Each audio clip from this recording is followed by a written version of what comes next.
Most people think emotional exhaustion comes from feeling too much. Too much sadness, too much anger, too much stress, too much empathy. But for many people, the real problem is different. It's not the size of the emotion, it's how long it stays. It's the same feeling that follows you for hours, the same moment you replay all day, the same conversation that won't leave your head.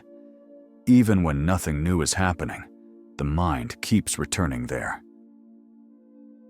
Emotional energy is like a battery. You don't lose it only in big dramatic moments. You lose it in small leaks. Little moments you don't even register as emotional. A sigh you swallow, a reaction you hold back, a thought you tell yourself to ignore. Each one seems harmless, but together, they quietly drain you. A message that annoys you, a comment you overthink, a situation you keep explaining in your head. By night, your body is tired, but your mind feels even heavier. In Japan, there's a quiet idea behind many daily habits. Habit 1 is simple. Name the feeling. Then close the loop. If something upsets you, you don't keep feeding it. You quietly label it. I'm irritated. I'm embarrassed. I'm disappointed. Then you do one small action that signals, this moment is finished. You wash a cup. You tidy one surface. You step outside for 1 minute.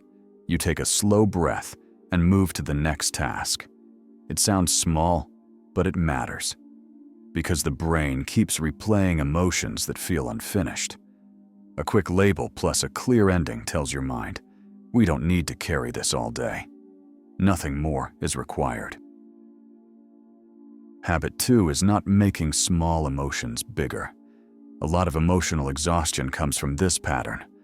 One small irritation turns into a full story. You receive a short reply. You assume they're angry. You replay every detail.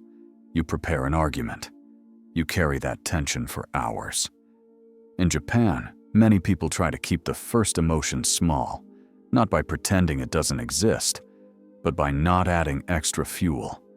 They don't build a courtroom in their head. They don't write a long inner speech. They don't turn one moment into a whole day mood. They treat it like weather. It passes.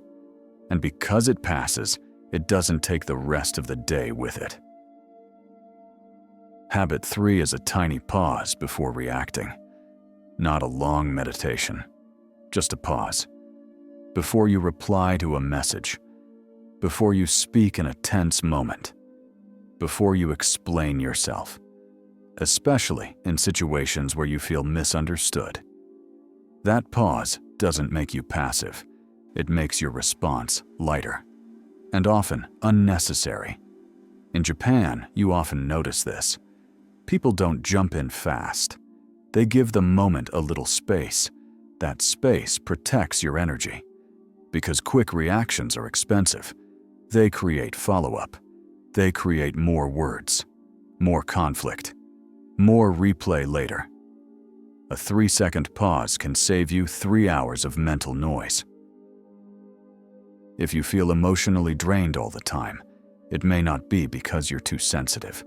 It may be because your day forces you to react too often, to explain too much, to stay emotionally open for too many people.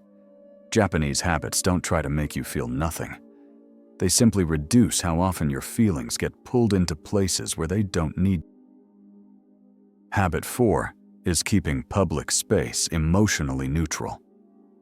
On trains in Japan, people speak softly. They don't turn public places into personal stages. This is not about being cold. It's about not spreading emotion everywhere. Because when emotions spill into public space, everyone has to carry it.